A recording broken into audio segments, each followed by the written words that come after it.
Hey, on se retrouve pour un deuxième épisode de Business Class, toujours avec la Tesla, ça bouge pas. Et aujourd'hui, je vais à la rencontre de Matt, un entrepreneur de 25 ans qui est à la tête d'une application que tous les e-commerçants connaissent et qui vaut aujourd'hui presque 2 millions d'euros. Un échange full valeur. J'ai un invité spécial, c'est Matt.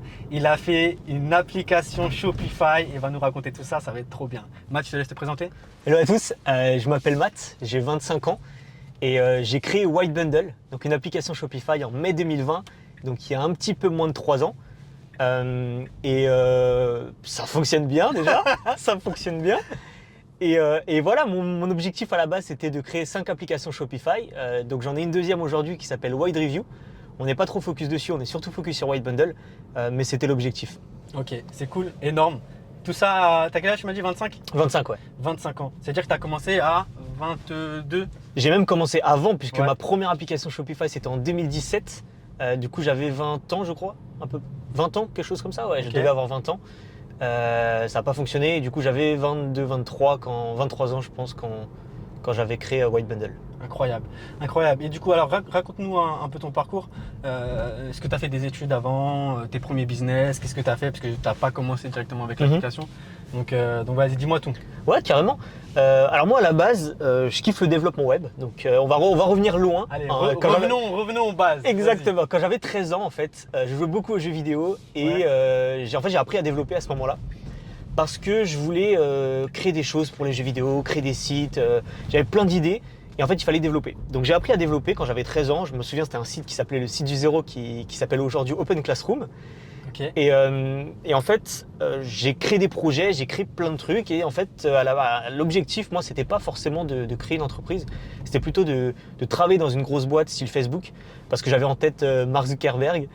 Et, Comme tous, on voulait tous créer le prochain Facebook, exactement, je ouais, crois. c'est ça. Je voulais créer le prochain Facebook un peu ou travailler dans une grosse boîte voilà, comme Facebook, faire un gros truc et tout. Et en fait, ce qui s'est passé, c'est qu'en 2017, donc avant les études, j'ai fait du coup un lycée, j'ai fait un bac S, j'ai fait une école d'ingénieur Ouais. où j'ai fait du coup 5 ans dans la même école. Et en fait, ce qui se passe, c'est qu'en 2017, premier stage ingénieur, je le fais dans une grosse boîte française que je ne citerai pas forcément.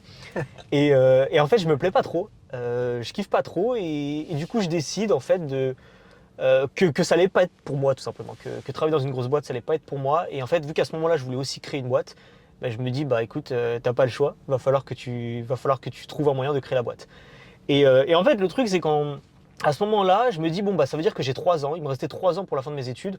Et mon objectif, c'était vraiment pas de travailler dans une boîte. Donc, il fallait que pendant ces 3 ans, je crée quelque chose qui fonctionne. En fait. Ouais, t'avais pas le choix. Exactement. Et en fait, le truc, c'est qu'en 2017, Shopify commence à prendre énormément. Et du coup, je commence à rejoindre des groupes Facebook en fait, sur le e-commerce. Et donc, je décide à ce moment-là d'apprendre énormément, de faire plein de choses. Et je commence à aider les créateurs de boutiques à tout simplement améliorer leur boutique, rajouter des modules, rajouter des choses. Et en fait, c'est ça qui m'a amené progressivement à créer ma première app Shopify en 2017. Ok, parce qu'à cette époque-là, en 2017, il y avait une grosse hype autour du dropshipping. Ouais. Du coup, ça t'a aidé, toi, je pense, en tant que développeur d'app, à penser à cette idée de développer une app parce que tu voyais peut-être toutes les problématiques aussi des gens, en fait, tu vois. Exactement. En fait, ça s'est fait un peu progressivement. C'est-à-dire qu'au début, c'était vraiment j'aime bien le e-commerce, j'ai même pas forcément la volonté de faire du développement web pour le e-commerce. Ouais. Juste, je kiffe le e-commerce, je kiffais l'engouement, l'ambiance qu'il y avait. Merci Yomi. Merci Yomi, frérot. Et en fait, le truc, c'est que à ce moment-là, vu que j'avais les compétences en code et que je voyais des gens qui avaient besoin de rajouter des choses sur leur boutique, qui ne savaient pas trop comment faire, en fait, j'ai commencé à aider les gens totalement gratuitement au départ, juste parce que je kiffais ça vraiment. Et je commence à aider les gens. Et puis progressivement, tu commences à voir de plus en plus de personnes. Donc tu peux plus aider les gens gratuitement parce que faut filtrer. Donc tu commences à toucher tes premiers euros sur Internet en faisant au final du freelance. Ouais. Et en fait, il y a un moment où tu arrives où tu te rends compte qu'en fait, les gens ils ont de plus en plus ils ont des besoins qui reviennent. Donc tu t'amuses à faire plusieurs fois la même chose. Et en fait, à ce moment-là, tu te dis, tu commences à te rapprocher des apps Shopify et tu dis, pourquoi pas créer une app qui serait utile à tout le monde. Et qui me permettrait en même temps de générer de l'argent tous les mois et tout. Donc en fait, je crée ma première app Shopify comme ça, juste progressivement. En fait, c'est même pas au début, je me suis dit je vais faire des apps Shopify. Ça a vraiment été une transition petit à petit en fonction des besoins et de ce que je voyais en fait. Ok. Et je vais revenir sur ce que tu as dit. Tu as dit, j'ai commencé à gagner mes premiers euros en faisant du freelancing, tu vois. Ouais. Et est-ce que tu pensais, ou est-ce que avant tu te disais que c'était possible de gagner de l'argent sur Internet? Alors je savais que c'était possible de gagner de l'argent sur Internet, mais je voyais le truc un peu loin, du style ceux qui gagnaient de l'argent, c'était ceux qui avaient des milliers d'abonnés sur YouTube, qui vendaient soit des formations, soit des choses comme ça. Donc je savais que c'était possible, mais ça restait quand même. Je sais pas si moi c'était possible pour moi en fait. Ok. C'est surtout ça. Et ça t'a fait quoi comme sensation, tu vois, de voir de tes propres yeux, oh putain, j'ai généré de l'argent là. Ouais, gros déclic, gros déclic. En fait, il y a eu. Je pense que ça se fait en plusieurs phases déjà. Où au début, tu es en mode, tu sais pas si ça va marcher pour toi. Puis après, tu commences à voir que ça prend et tu te dis. Déjà, tu sais même pas combien est-ce que tu peux pricer parce que tu sais pas en fait quelle est ta valeur et tout. Ouais, exact. Après, tu commences à faire de l'argent. Puis en même temps, tu disais à tes parents, je vais faire de l'argent sur Internet. Et tes parents te disaient, c'est pas possible parce qu'eux, ils ont connu les métiers traditionnels. Ouais. Et tu commences à faire tes premiers zéros. Et du coup, tu commences à leur montrer, regarde, c'est de l'argent. J'ai fait ça sur Internet dans ma chambre et tout. Et donc, en fait, je pense que c'est une transition progressive où tu es obligé de passer par là, tu es obligé de passer par je sais pas si c'est possible pour moi, je sais que c'est possible, je sais pas si c'est possible pour moi, c'est possible pour moi, et puis après tu commences à te dire est-ce que je peux gagner ma vie avec ça, tu vois, pas juste gagner quelques euros, mais réellement gagner ma vie, quoi. Parce que je pense, tu vois, aujourd'hui, il y a encore pas mal de gens qui doutent que c'est possible, même s'il y a eu une grosse explosion de la sphère business, entrepreneur en France, là, ces 2 dernières années, je pense, déjà dû au Covid, parce que le télétravail a favorisé tout ça, tu vois. Mais je pense qu'il y a encore pas mal de gens, tu vois, qui voient beaucoup de vidéos sur Internet et qui disent putain, je peux pas gagner ma vie grâce à Internet. Et je pense que, tu vois, on a tous un déclic à avoir. Personnellement, moi, je l'ai eu quand, tu vois, je suis parti à l'étranger et que j'étais avec Shona à Bali et qu'on pouvait plus forcément payer l'appartement où on était, tu vois. Ouais. Et qu'on s'est dit, bon, qu'est-ce qu'on va faire? On va vendre des services sur Snapchat en proposant des vidéos publicitaires, tu vois, à des small business. Et je crois qu'on avait fait peut-être 1800 ou 1000 balles, je crois, en 2-3 semaines, tu vois. Et moi, ça a été mon déclic. J'ai dit, mais attends, c'est un truc de ouf là ce qu'on est en train de faire. Est-ce que tu te rends compte? Parce que tu vois, moi, personnellement, j'ai grandi qu'avec ma mère. Et ma mère, elle gagnait pas des milliers, des cents, tu vois. Ouais. Ça a été très très dur. Et faire cette somme-là en si peu de temps, moi, ça a été un gros déclic. C'était mon premier déclic. Et je pense, tu vois, je pense pareil que toi. Je pense qu'il y a des phases en fait. Et ces phases, c'est des différentes phases de croissance où en fait, tu vas faire 800. Puis ensuite, tu vas faire 2000, puis ensuite, tu vas faire 5000, et ensuite, tu vas dire, putain, en fait, si je fais tout ça, en fait, il n'y a pas de limite. Je peux faire énormément d'argent, tu vois. Donc, c'était juste pour revenir là-dessus, tu vois. Non, totalement. Et surtout que je pense que déjà le cerveau humain a envie de te protéger. Le cerveau humain, il est fait comme ça, on est fait pour survivre. Exactement. Et donc en fait, il y a un côté, il a envie de te protéger de l'inconnu, de ce que tu connais pas, des nouvelles choses qui vont arriver, des potentiels problèmes, etc. Et en fait, du coup, il va tout faire pour éviter qu'à la limite que tu te lances. Donc ça, la première chose, ça va être est-ce que ça fonctionne pour moi? Donc il n'y a pas forcément beaucoup de gens qui le font, donc est-ce que ça va fonctionner pour moi?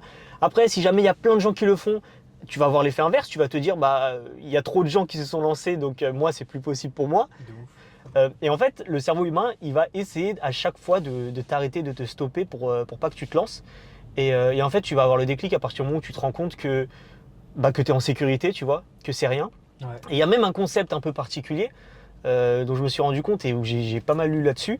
C'est à l'inverse de la peur de l'échec, il y a des gens qui ont la peur du succès. Et en fait, tu le sais pas forcément, mais en fait, parfois, tu as la peur du succès et tu vas te poser des freins, des propres freins, parce qu'il y a ce truc du coup de ton cerveau qui va te dire tu dois faire gaffe. Mais par exemple, tu vas voir quelqu'un qui va lancer une boutique et la première chose qu'il va se dire, ça va pas forcément être qu'est-ce que je fais si j'ai pas de vente, mais ça va être qu'est-ce que je fais si j'ai 1000 ventes d'un coup. Il y a trop de ventes. Et en fait, tu vas te mettre des barrières en te disant, en mode, il faudrait que j'ai du stock, ou alors il faudrait que je gère, je sais pas moi, que j'ai une équipe. Et en fait, généralement, tu vas te fixer des limites, non pas par rapport à ce que tu ne peux pas faire, mais par rapport à ce que tu penses faire. Et c'est pareil dans les applications, par exemple, où tu es en mode, il me faut des gros serveurs parce qu'il faut pouvoir gérer la masse de trafic, alors que tu n'as personne qui connaît ton application. Tu es en mode, voilà, il faut des gros serveurs, qu'est-ce que je vais faire quand j'aurai plein de personnes, qu'est-ce que je vais faire quand j'aurai plein de supports, etc. Alors qu'au final, tu n'as personne encore. T'as rien encore. Et ça, en fait, c'est la peur du succès. Et en fait, c'est lié, ça englobe tout le cerveau humain qui te protège, en fait. C'est très intéressant. Très très intéressant ce que tu dis. Et tu vois, je vais encore revenir sur ça, sur le cerveau humain et sur le conditionnement aussi des personnes. parce que je crois ce matin, j'ai fait un tweet, tu vois, et il y a un gars qui a répondu à mon tweet. C'était un tweet par rapport à la peur de se lancer, si je te dis pas de bêtises, et aux croyances limitantes. Et il y a un mec qui m'a répondu et qui m'a dit qu'il y avait eu une étude, en gros, où ils avaient mis des singes enfermés dans une cage, tu vois, et pendant X temps. Et lorsque ces singes avaient été libérés de la cage, bah finalement, ils restaient dans un tout petit périmètre. Ouais. Je crois que c'est ça. Si ça se trouve, je dis des bêtises, mais il me semble, si j'ai une bonne mémoire, c'est ça, tu vois. Et ça montrait en fait que lorsqu'on conditionne à un certain univers, bah tu vas voir que ça finalement, tu vois. Ouais. Et tu vas pas aller chercher à voir au-delà de tout ça. Et c'est pareil, tu vois, nous, on nous éduque, on va à l'école, on nous dit prenez un CDI, et soyez un bon cadre, tu vois. Ouais. Mais on nous parle pas de l'entrepreneuriat, on nous parle pas de tout ça. Et c'est pour ça aussi, je pense que si on nous parlait de tout ça à la base des bases, lorsqu'on grandit, lorsqu'on arrive à l'école, tu vois, et qu'on nous dit, il n'y a pas que ce chemin-là, il y a aussi ce chemin-là que vous pouvez prendre, tu vois. Il y aurait 10 fois plus de personnes qui prendraient des risques à se lancer dans l'entrepreneuriat. Et ça, j'en suis convaincu. Tu vois. Ouais, c'est exactement ça. Et c'est vraiment juste parce que ton cerveau, il a peur de l'inconnu. Exactement. Il te lance pas. Alors que, après, c'est pour ça que, par exemple, avoir des mentors, ça aide également. Parce que les mentors, ils vont te montrer, par exemple, que ce que tu souhaites faire, c'est possible. Et parfois même, tu sais au fond de toi ce que tu as besoin de faire. Tu le sais. Ouais. Et c'est juste que, comme tu as ce truc de l'inconnu, peur de l'inconnu, etc., bah, au final, tu vas pas le faire. J'ai beaucoup de personnes, par exemple, qui vont me contacter en me disant, je sais pas, moi, je sais pas comment lancer mon app Shopify, je sais pas comment choisir une idée d'app, etc. Et au final, je vais leur poser la question, qu'est-ce que tu ferais, toi? Qu'est-ce que tu penses faire? Et au final, en le faisant, en m'expliquant les étapes, et je leur dis, bah, écoute, tu sais déjà tout ce qu'il faut faire, tu as juste à faire, en fait. Et le problème, c'est qu'il y a ce truc de la peur, de je sais pas si ça va fonctionner, etc. Et en fait, c'est ça qui va te brider. Donc petit point, un mentor, ça peut servir. Alors un mentor, ça peut être plein de choses. Hein. Ça peut être une personne que tu vas suivre qui fait du contenu, tu la suis, voilà, exactement. Un mentor, c'est pas spécialement aller voir quelqu'un et lui dire est-ce que tu veux être mon mentor. Exact, Je considère que j'ai plusieurs mentors et à aucun moment j'ai demandé à quelqu'un de devenir mon mentor. Ça a été un peu la suite logique. Tu commences à discuter avec quelqu'un, il va t'aider. Et puis au final, ça devient un mentor. Et du coup, des mentors, il peut y en avoir partout. Et je pense que c'est la meilleure solution au final, c'est de s'inspirer des personnes pour que ton cerveau comprenne que c'est faisable, quoi. Exactement. Et revenons un peu du coup sur toi. Ouais. Est-ce que tu peux nous expliquer du coup le principe de ton application Shopify, etc. Ouais, alors White Bundle, c'est une application Shopify. Pour ceux qui éventuellement ne savent pas ce que c'est Shopify, c'est une plateforme qui permet à n'importe qui, même sans compétences techniques, de créer une boutique et de commencer à vendre. Donc on peut lancer une boutique le vendredi et le lundi commencer à vendre en fait. Exactement. Et du coup, Shopify permet à des développeurs externes qui ne font pas partie de Shopify de créer des modules qui vont venir s'ajouter à leur boutique pour ajouter des fonctionnalités qui ne sont pas disponibles de base. Et donc c'est exactement ce que je fais avec White Bundle. Et du coup, la fonctionnalité que j'ajoute, c'est que je permets aux personnes qui ont des boutiques Shopify de mettre en place un système de réduction sur leur boutique pour proposer des packs de produits, pour par exemple proposer 2 ou 3 produits avec une réduction. Et du coup, inciter au final les clients à prendre plus de produits. Voilà, Ils bénéficient, voilà, exactement. Ils bénéficient d'une réduction et la personne qui a la boutique, au final, elle fait plus de ventes. Exactement. Du coup, ça va augmenter le panier moyen Voilà, exactement. des personnes qui visitent le site. Et forcément, bah, du coup, qui dit augmenter le panier moyen dit augmenter la Beaucoup plus rentabilité, dit beaucoup plus d'argent et tout ce qui va avec, tout simplement. Ok. Et du coup, comment t'es venue cette idée précise? Alors ouais, là c'est le gros point au final parce que du coup, White Bundle, c'est pas ma première app Shopify. Comme je vous disais, j'en ai créé une en 2017, j'en ai créé 2 autres après qui n'ont pas fonctionné. Et j'ai même créé d'autres choses en dehors des apps Shopify. Et en fait, bien souvent, ce qu'on pense quand on a envie de monter une app, c'est qu'on se dit, il me faut l'idée du siècle. Ouais. Il me faut l'idée qui va générer 1 milliard. Et en fait, ça, c'est la plus grosse erreur que vous pouvez faire. Parce que, en fait, une idée à 1 milliard, ça n'existe pas. Une idée à 1 milliard, c'est tout simplement une idée toute basique, qui répond à un besoin simple, mais qui a été très bien exécuté. Tu as tenu, tu as créé tes process, etc. Et ça s'est fait petit à petit en fait. Il n'y a pas d'idée à 1 milliard. Facebook, il y a eu plein de concepts comme Facebook par exemple, juste ça a été exécuté différemment et du coup le projet n'est jamais devenu un projet à 1 milliard en fait. Et le problème c'est que ça, je l'ai compris que trop tard et du coup pendant bien longtemps, j'ai pensé qu'il fallait trouver une bonne idée, créer l'idée parfaite, créer le produit parfait, passer du temps à le confectionner et au final, tu allais faire de l'argent. Et au final, White Bundle, j'ai fonctionné différemment. Donc, on va dire que c'est le premier le premier vrai projet où j'ai décidé de fonctionner de cette façon-là, c'est en gros, tu vas partir d'une audience, tu vas partir d'un profil tout simplement. Sur ce profil-là, tu vas trouver des problèmes et ensuite, ça peut être des problèmes très simples, et ensuite tu vas juste te dire qu'est-ce que je peux créer pour résoudre ce problème-là. Donc c'est exactement ce que j'ai fait avec White Bundle. Je suis parti des e-commerçants, j'ai cherché ce qu'ils voulaient. Donc, c'est passer du temps, discuter avec eux, etc. Et je me suis rendu compte qu'il y avait beaucoup de personnes qui voulaient un concept similaire à White Bundle, qui n'était pas disponible avec les autres applications de réduction, etc. Ouais. Et au final, il y avait cette audience. Il y avait cette audience-là, il y avait ce besoin-là. Et je me suis juste dit, est-ce que je peux créer un produit? Donc, j'ai créé une première version de mon produit. Ok. Donc, c'est même pas à l'origine. Voilà, c'est ça. À l'origine, j'avais même pas forcément envie de créer cette application-là. C'est pas quelque chose qui me tenait à cœur. Ouais, c'est juste qu'il y avait un besoin. J'ai répondu à ce besoin-là. Voilà, tout simplement. Et du coup, ça a explosé tout simplement. De toute façon, en soi, c'est vraiment tout le temps ce qu'on nous répète lorsqu'on est entrepreneur. C'est problème-solution, tu vois. Il ne faut pas créer des produits pour créer des produits. Il faut créer des produits pour aider des personnes à solutionner des problèmes. C'est exactement ça. Et justement, à la base même, une entreprise, c'est censé être ça. C'est censé aider une personne, résoudre un besoin et tu touches de l'argent en aidant la personne tout simplement.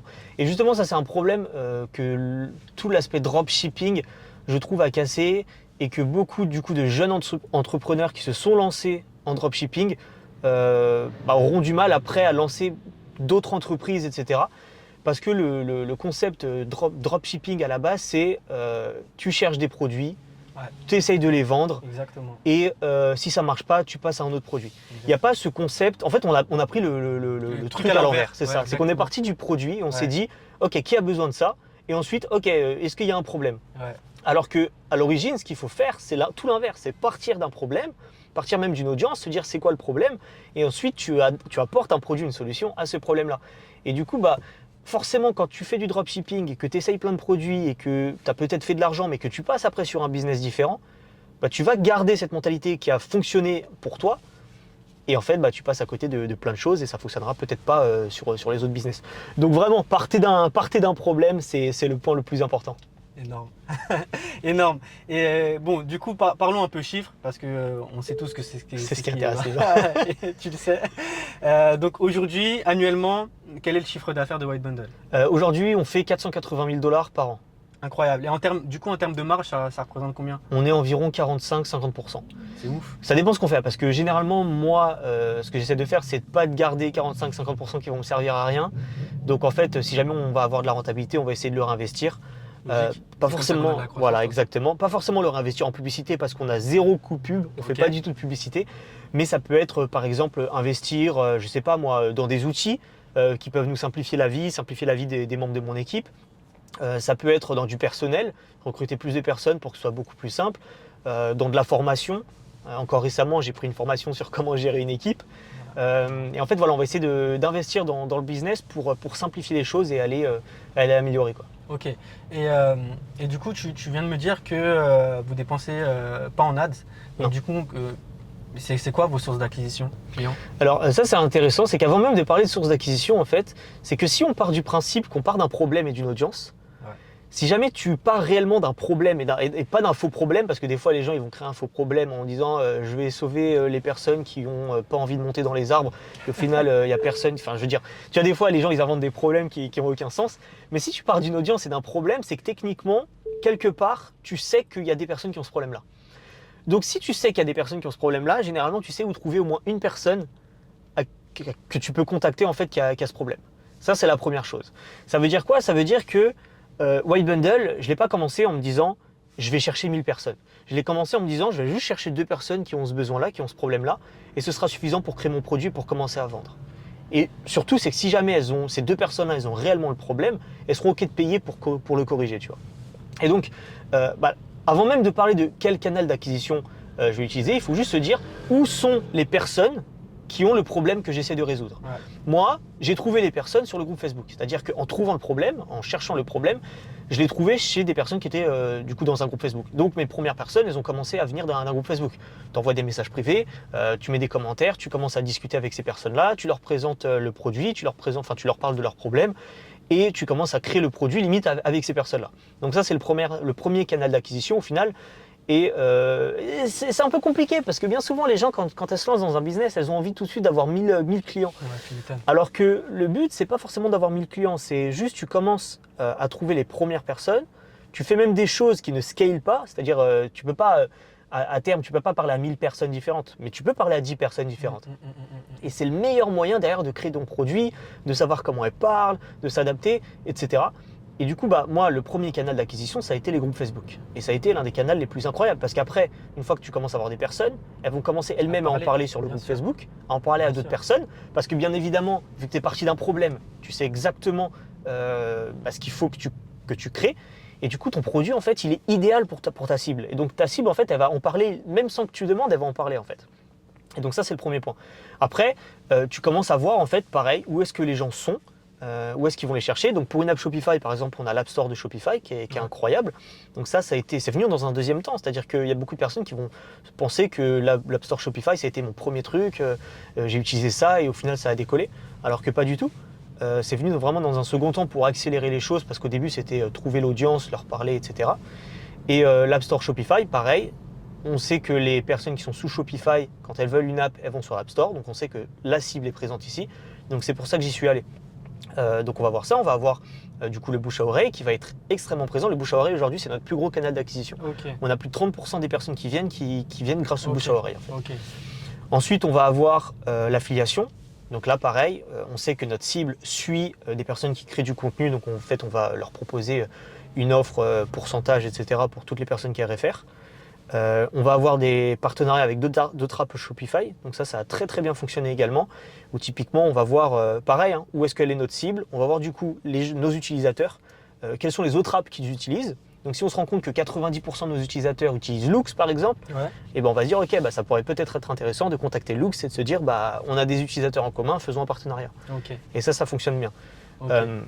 Il y a Shopify également qui va nous mettre en avant, et puis après on va avoir d'autres réseaux comme par exemple on va avoir YouTube quand on va faire des vidéos, TikTok, on a essayé de faire des vidéos TikTok, avec des influenceurs, etc.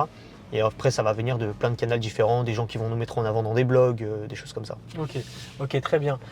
Aujourd'hui la boîte, l'application est valorisée à combien? Quasiment 2 millions d'euros. Énorme, c'est énorme, félicitations. Et toi du coup, t'aimerais faire un exit? Moi, j'aimerais faire un exit, je ne sais pas quand encore, mais généralement, quand tu crées une application, le but d'une application, c'est l'exit. C'est de faire une un application d'un SaaS, donc ce qu'on appelle Software as a Service, comme une application Shopify.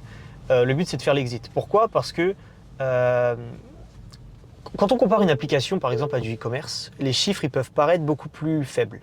Sauf qu'en fait, le truc, c'est que l'avantage des applications, c'est que déjà, tu as le côté récurrent.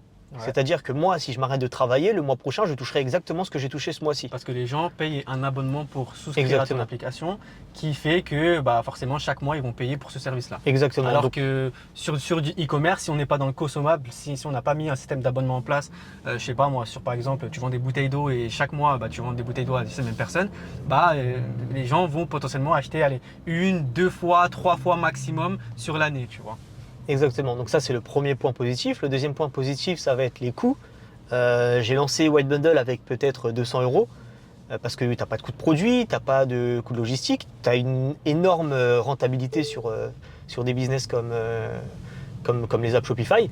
Et au final, tous ces points positifs font que quand tu souhaites revendre le business, logiquement il a énormément de valeur. Parce que du coup, la personne qui rachète va pouvoir continuer le business même sans rien changer, etc. Elle n'aura pas besoin d'apprendre énormément de choses.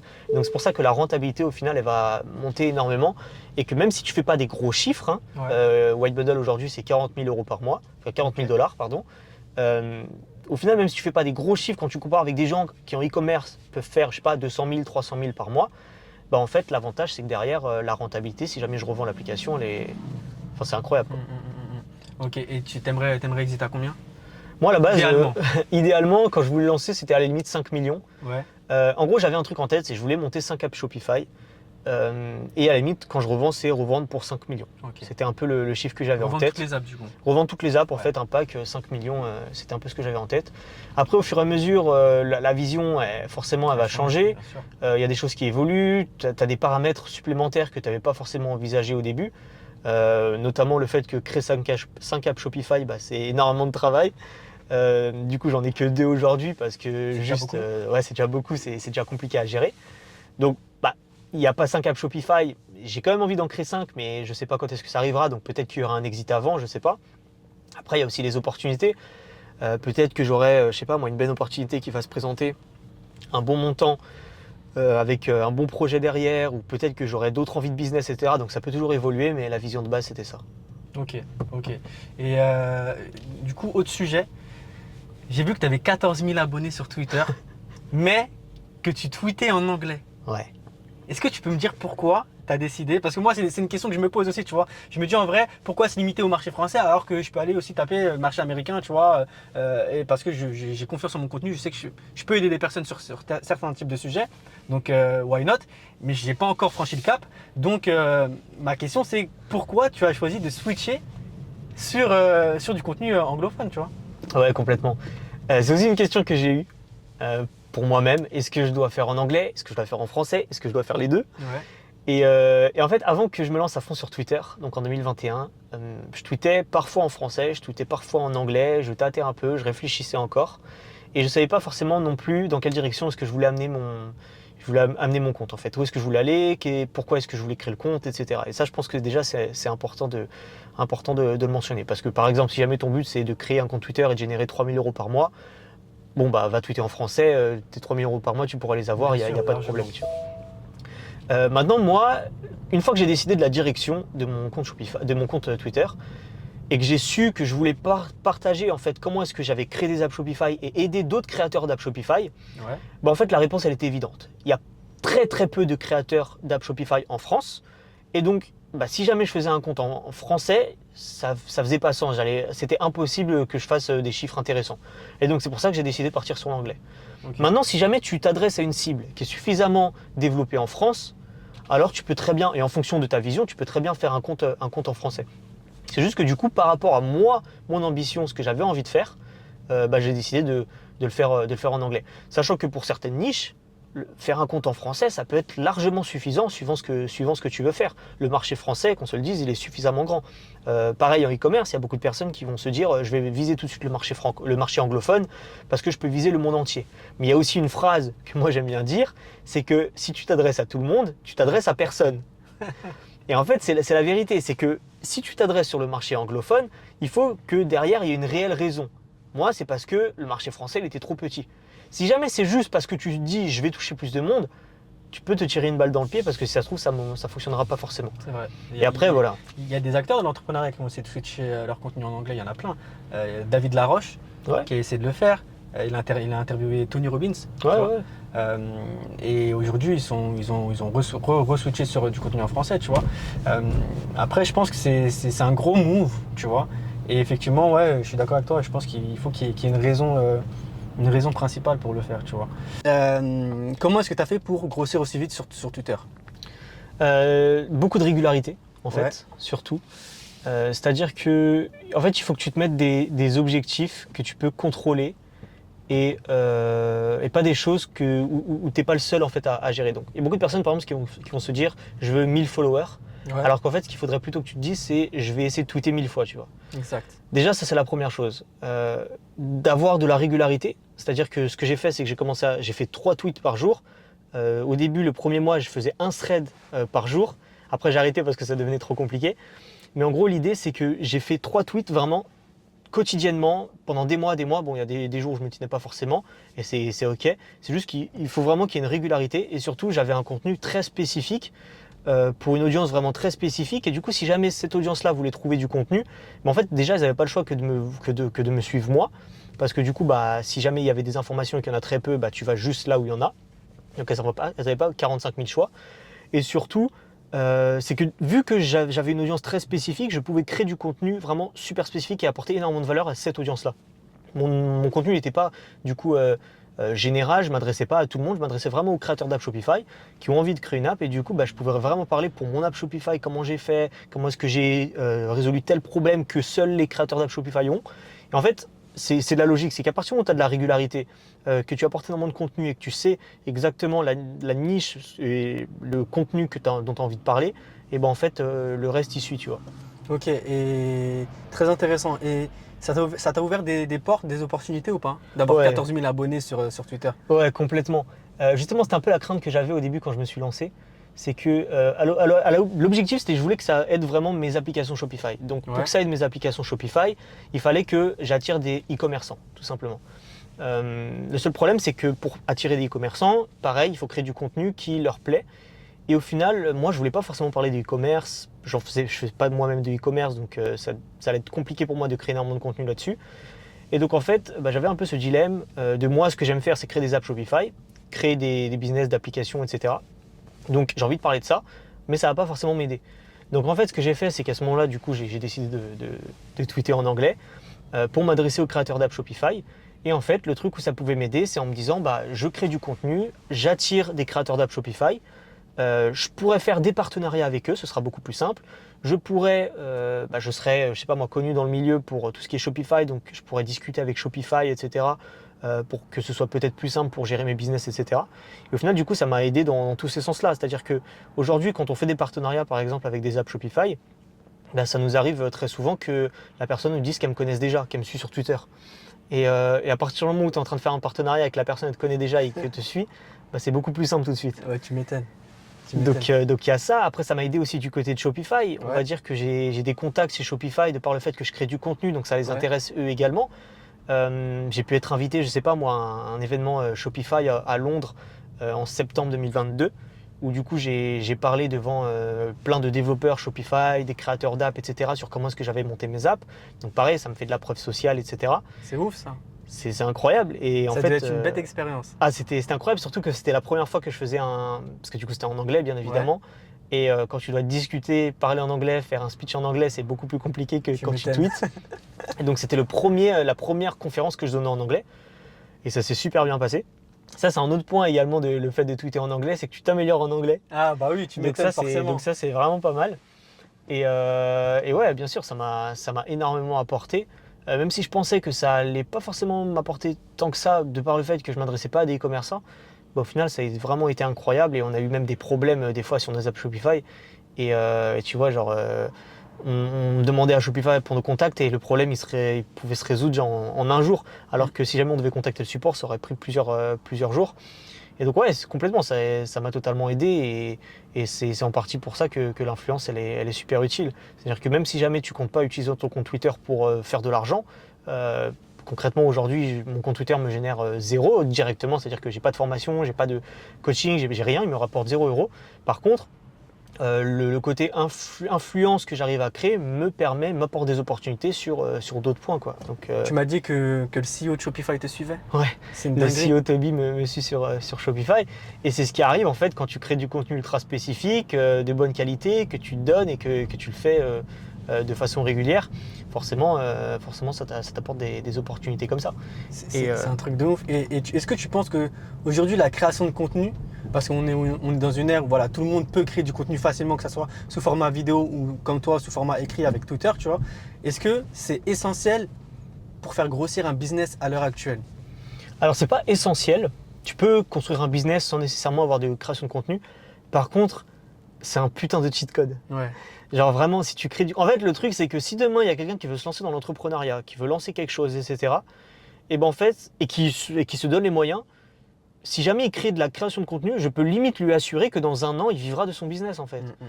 Parce que la création du contenu, au final, c'est... Tu construis quelque chose, et si tu es régulier, tu ne peux pas ne pas avoir de résultats à la Tu peux fin. pas échouer, c'est pas possible. C'est impossible, en fait. Tu vois, C'est pas c'est possible. mathématique. Tu as forcément plus de followers au fur et à mesure. C'est obligé. En plus, c'est un effet boule de neige, donc plus tu as de followers, plus tu en auras. Ouais, exactement. Et après, bien évidemment, il faut que si jamais tu crées du contenu pendant un an, tu n'as pas de résultat parce que tu n'analyses jamais ce que tu fais, ce qui fonctionne pas, etc., forcément, ça ne va pas forcément fonctionner.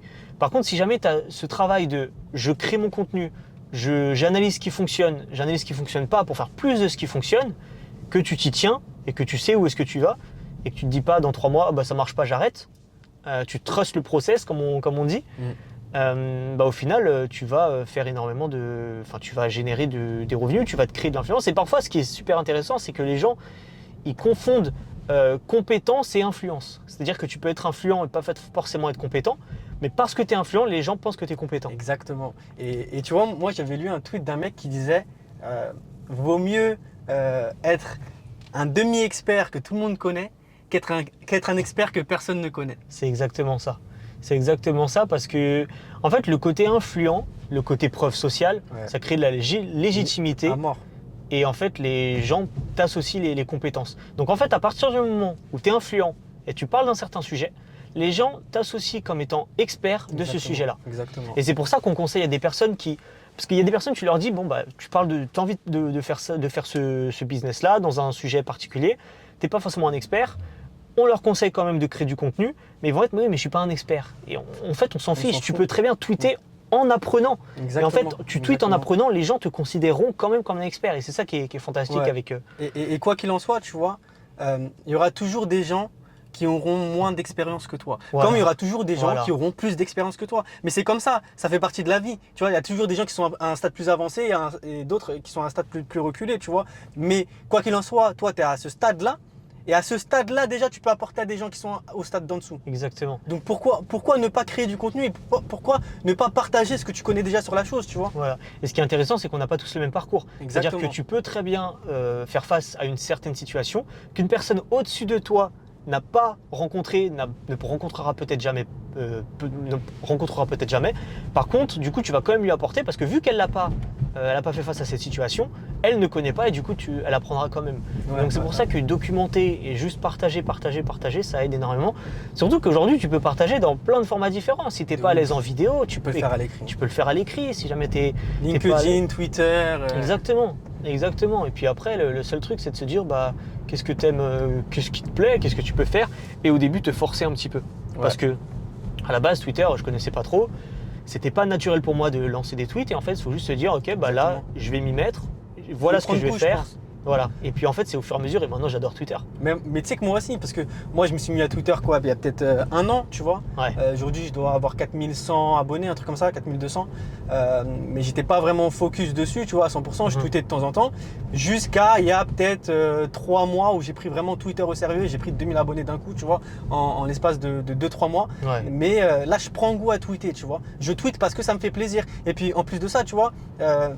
Il y a toute une communauté autour de ton sujet. Tu peux échanger avec des gens qui partagent peut-être les mêmes idées que toi. Ou tu peux débattre avec des gens qui ne partagent pas forcément les mêmes idées que toi. Et au final, c'est tout le temps un échange de valeurs, je trouve, sur cette plateforme. Donc bon, après, il y a les mauvais côtés de Twitter. Où Ça dépend ce que tu fais sur Twitter. ça dépend. Ouais.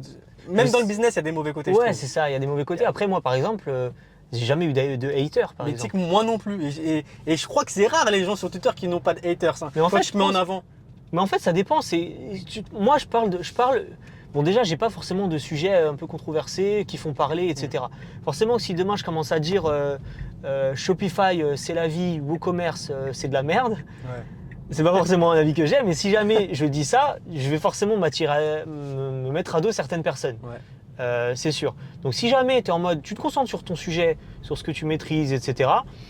Et puis après, pareil, quand il y a des dramas, quand il y a des choses qui expliquent, bah, tu rentres pas dedans et tu restes focus sur ton truc. Ce qui fait que moi, si ça se trouve, dans certaines périodes, j'aurais pu lancer des sujets, lancer des trucs, etc. Qui auraient pu attirer des Buzzer, haters. ouais. Voilà, et juste, je l'ai pas fait. Et c'est OK, quoi. Après, tu sais, il y en a, c'est leur stratégie. Hein. Il y en a, c'est leur Il y en a, stratégie c'est leur parce stratégie. que, Et parce ça que se ça trouve- fait des vues. Et, Ouais, c'est ça. et par la suite, bah, forcément, ça fait des vues, ça donne de la visibilité. Et quoi qu'il en soit, bah, qui dit visibilité dit potentiellement plus de business, tu vois. Exactement. C'est une stratégie comme une autre. Après, voilà. Et souvent ça fonctionne d'être controversé, de se dire bon bah moi je pense ça et ça je suis contre ça. Parfois le dire, tu t'attires des haters, mais du coup tu attires beaucoup plus de gens également, tu fais beaucoup plus de bruit et ça peut aider le business. C'est pas forcément une stratégie que moi j'ai voulu appliquer. Pareillement. C'est ok, c'est juste voilà encore une fois, hein, tu appliques une stratégie. Il n'y a pas une stratégie qui est bonne. Tu appliques juste la stratégie qui te plaît toi, avec laquelle tu es confortable et c'est bon quoi. Exact. Et du coup, allez, petite dernière question. Si tu avais aujourd'hui un conseil à donner à un entrepreneur qui se lance, ça serait quoi? Alors, on va en donner plusieurs, Allez, quelques-uns. T'es généreux. Je suis généreux, mais parce que c'est impossible de dire un seul Ouais, conseil. Il y a c'est trop, vrai. il y a trop de choses. C'est vrai. Déjà, pareil, ce que je vais donner là, c'est ce que moi j'aurais aimé qu'on me donne quand j'ai commencé. Donc, ça va pas forcément être bon pour tout le monde ou être le bon conseil pour tout le monde. Mais premier que je donnerais déjà, c'est pour vraiment un débutant, c'est de tester plein de choses. Parce que, bon, on dit souvent qu'il faut se focus. Sauf que c'est impossible de se focus si jamais tu ne sais pas ce que tu aimes. C'est vrai. C'est la première chose. Et pour savoir ce qu'on aime, il faut tester. Ouais. Donc en fait, il faut que tu testes. Tu testes différents business, tu testes les choses qui te plaisent. Et c'est juste qu'une fois que tu sais ce que tu aimes et tu dis, ah bah, j'ai préféré ça que ce truc-là. Et bah, c'est là, à ce moment-là, où tu dis, ok, je vais me focus maintenant. C'est juste qu'il y a certaines personnes qui ne quittent jamais la phase de test. Mais pour moi, c'est essentiel. Tu ne peux pas savoir ce que tu aimes avant de l'avoir fait. Le deuxième conseil, c'est partir d'un putain de problème. Partir d'un putain de problème. Ça, c'est le truc que je répète tout le temps, surtout pour les personnes qui ne sont pas dans le business de base. C'est qu'en gros, elles vont avoir, ah putain, j'ai trouvé une idée, je sais que ça va cartonner, etc. T'en sais rien si ça va cartonner. Tu peux savoir si ça va cartonner uniquement si tu trouves plein de gens qui ont ce problème-là. Et en fait, c'est beaucoup plus simple. C'est que si jamais tu pars d'un problème, d'une audience et d'un problème, tu ne peux pas échouer. C'est impossible. Tu ne peux pas échouer parce que si tu pars réellement d'un problème, le produit que tu vas créer, tu sais qu'il y a des gens qui vont être intéressés. Bien sûr. Et à la limite, si jamais tu échoues, c'est un manque de compétences. C'est pas ton produit qui est pourri, ça va être un manque de compétences. T'as pas su comment faire de la publicité, t'as pas su comment gérer, etc. Mais à partir du moment où tu sais qu'il y a des gens qui ont ce problème-là, et pas tu penses, c'est vraiment tu sais, tu vois. Parce qu'encore une fois, il y a des personnes qui inventent des problèmes qui n'existent pas. À partir du moment où tu sais que tu vas chercher ces personnes-là qui ont le problème, mais tu ne peux pas échouer en fait. Exact, c'est fort. Ouais, deux conseils vraiment que je donnerais. Tester un max, partir d'un problème. Et si tu devais tout recommencer de zéro, tu changerais quoi? Je créerais pas ma deuxième app Shopify. trop de travail, je serais focus. Je l'aurais créé, mais beaucoup plus tard en fait. Ok. Là, j'ai créé White Bundle en 2020, j'ai créé Wide Review, ma deuxième app, en 2021. Ok. Et le problème, c'est que je m'attendais pas à la charge de travail que ça allait impliquer. Et du coup, bah, je pense que j'ai perdu de l'argent, du temps, etc. que j'aurais pu consacrer d'abord à White Bundle, totalement gérer White Bundle, avoir des process en place, totalement délégués, etc. pour me concentrer ensuite sur une deuxième application. Ok. Bah, écoute, Après, tout le reste, j'aurais fait pareil, je pense. Ça m'a forgé, ça m'a permis d'être là où je suis aujourd'hui. Bien sûr. C'est une très grosse expérience que tu fais actuellement, puisque tu es encore dedans, tu vois. Et je pense que la finalité sera que positive pour toi, tu vois, par rapport à White Bundle. Et je pense que tu vas faire encore plein d'autres choses, parce que tu as l'air d'être comme quelqu'un de créatif aussi. Ah ouais, j'ai tellement d'idées, tellement de choses que je ne fais pas parce que je reste focus. Par contre, j'ai plein d'idées, j'aimerais bien monter une marque, j'aimerais bien apporter beaucoup plus de valeur à des créateurs d'app Shopify avec pourquoi pas du consulting ou prendre des parts dans d'autres boîtes et aider à grossir, etc. Il y a tellement de choses que j'ai envie de faire, c'est juste on ne peut pas tout faire, il faut rester concentré. Tout peut fonctionner, mais c'est juste que si tu commences à tout faire, bah, ça va pas marcher. Exact. Un autre conseil que je pourrais également donner, c'est d'oser. Oser, on en parlait tout à l'heure, mais bien souvent quand on commence, on va se poser des barrières parce qu'on ne va pas oser. Je sais pas moi, tu rencontres une personne qui a de l'influence, tu vas dire elle va jamais me répondre, t'en sais rien du tout. Ose, demande, le pire que tu auras c'est un non. Tu as envie de faire un partenariat avec quelqu'un, mais tu te dis en mode il est trop gros, il va jamais accepter. Ose, le pire que tu auras c'est un non. Tu as envie, je sais pas moi, de lancer un nouveau produit et tu sais pas, tu te dis en mode non, ça va pas forcément fonctionner, etc. Tu verras, teste et le pire, bon là le pire c'est que tu vas peut-être perdre de l'argent. Donc l'exemple il n'est pas forcément bon, mais le principal c'est de se dire oser et jamais se fixer de barrière en se disant non, ça va pas marcher, non, ça va pas faire ce truc là, etc. T'en sais rien. Et généralement, dans le pire des cas, c'est un non. Ouais. Et le mieux, en fait, c'est quand tu veux contacter quelqu'un. Et que bien souvent, on se dit non, il va jamais répondre, ou non, il va dire non, etc. On s'en fout, et en fait, quand le pire que tu peux avoir, c'est un non, ça vaut le coup d'essayer. Exactement. Bah, écoute, c'était vraiment un très bel échange rempli de valeur. Tu as donné énormément. Ouais. Ça se voit que tu aimes bien donner. On essaye, j'adore donner. C'est bien, mais tu as raison, il faut important. continuer. Et je te souhaite plein de bonnes choses. En tout cas, moi, c'était un plaisir de te rencontrer et d'écouter ton parcours. J'ai appris beaucoup de choses pendant cet échange. C'était trop bien. Et je te souhaite plein de bonnes choses pour ton application. Merci à toi, en tout cas, pour l'invitation. C'est sûr. On va aller déjeuner ensemble. Merci à toi pour l'invitation. Vraiment cool comme concept, en tout cas. Ah, merci. Ça c'est vraiment top. Et je pense que voilà, ça va inspirer pas mal de personnes, tu vois. Et c'est bien de parler ça parce qu'en soi, la création d'app, on en parle pas assez, je pense, sur les totalement. réseaux, tu vois. Totalement. Donc c'est un business formidable. Voilà, c'est un business formidable et je pense que ça va inspirer pas mal de personnes. Donc merci Matt, t'es un crack, t'es un monstre. Et pourquoi pas une deuxième partie, je sais pas moi, l'année prochaine. Peut-être un petit update, partir, tu vois, pour voir si tu as vendu à 2, voire 5 M. Et partir plus cool. en profondeur, tous les process, tous les trucs. Bon, en tout cas, ça pourrait être intéressant. c'était grave cool, merci frère. Merci à toi, franchement, merci, cool pour l'invitation. C'était James, on se retrouve pour un prochain épisode de Business Class. Ciao.